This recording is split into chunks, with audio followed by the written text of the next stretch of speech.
ایک کویسچن یہ ہے کہ جو معراج کی رات ہے اس میں جاگنا، عبادت کرنا اور پھر اگلے دن روزے کا اہتمام کرنا، اس کی کیا شرعی حیثیت ہے؟ دیکھیں، یہ کوئی فرض یا واجب نہیں ہے، یقیناً کوئی بھی اس کو فرض یا واجب نہیں کہتا، لیکن مسلمانوں کی ایک بہت بڑی تعداد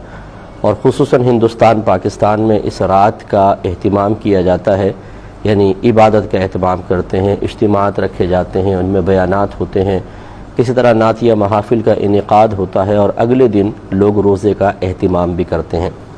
اگر انہیں لازم و ضروری نہ سمجھا جائے، اس طرح لازم و ضروری سمجھنے کا مطلب ہمیشہ یاد رکھیے گا یہ ہوتا ہے کہ اگر نہیں کرو گے تو گناہ گار ہوگے، نہیں کرو گے تو آخرت میں پکڑ ہوگی۔ اگر کوئی اس نظریے کے ساتھ، اس سوچ و نیت کے ساتھ اس رات کو جاگے اور اگلے دن روزے کا اہتمام کرے تو یہ بالکل غلط ہوگا۔ لیکن اگر کوئی صرف اس لیے کہ چلیں تمام رات سوتے رہتے ہیں، اگر اس رات میں جاگ کر اللہ تعالیٰ کی عبادت کر لی جائے اور اگلے دن روزے کا اہتمام کر لیا جائے اور اس کو صرف مستحب سمجھا جائے تو اس میں شرعاً کوئی حرج نہیں۔ ہونا تو یہ چاہیے کہ ہر رات ہی ہم جاگیں اور اللہ تبارک و تعالیٰ کی عبادت کریں، روزانہ روزے رکھیں اگر اللہ تعالیٰ ہمت دے، لیکن یہ سب سے نہیں ہو سکتا تو کم از کم کچھ ایسی راتیں، خصوصاً رمضان کی راتیں اور پھر سال بھر کے اندر کچھ ایسی راتیں ہیں کہ جن میں اگر انسان انہیں فرض یا واجب، یعنی ان میں قیام، ان میں عبادت کو فرض، واجب، لازم سمجھ کر نہ کرے، صرف مستحب سمجھ کے کرے تو اس میں شرعاً کوئی حرج نہیں ہے۔ بعض لوگ کہتے ہیں اس رات میں جاگنے کی کوئی فضیلت بیان کریں، اگلے دن روزہ رکھنے کی کوئی فضیلت، تو ایسی کوئی فضیلتیں قرآن و حدیث میں بیان یقیناً نہیں ہوئی ہیں، اگرچہ منع بھی نہیں کیا گیا ہے، تو یوں نہ تلاش کریں۔ پھر یہ ہوتا یہ ہے کہ جب آپ اس طرح کے کویسچنز کرتے ہیں،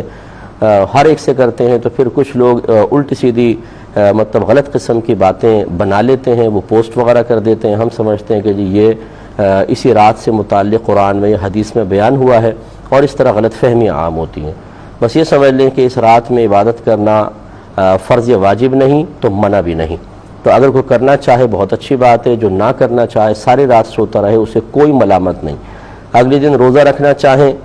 تو نفل روزہ اللہ تعالیٰ کو بڑا محبوب ہے۔ میرے آقا صلی اللہ علیہ وسلم نے ارشاد فرمایا جو اللہ تعالیٰ کی رضا کی خاطر ایک روزہ رکھے تو وہ جہنم سے اتنا دور کر دیا جاتا ہے جیسے کہ ایک کوے کا بچہ ہو اور وہ اڑتے اڑتے اڑتے ساری زندگی حتیٰ کہ مر جائے، جتنا فاصلہ وہ طے کرے گا اسے اللہ تعالیٰ جہنم سے اتنا دور کر دے گا۔ تو کوے کی زندگی سنا ہے کہ بڑی لمبی ہوتی ہے، تو لہٰذا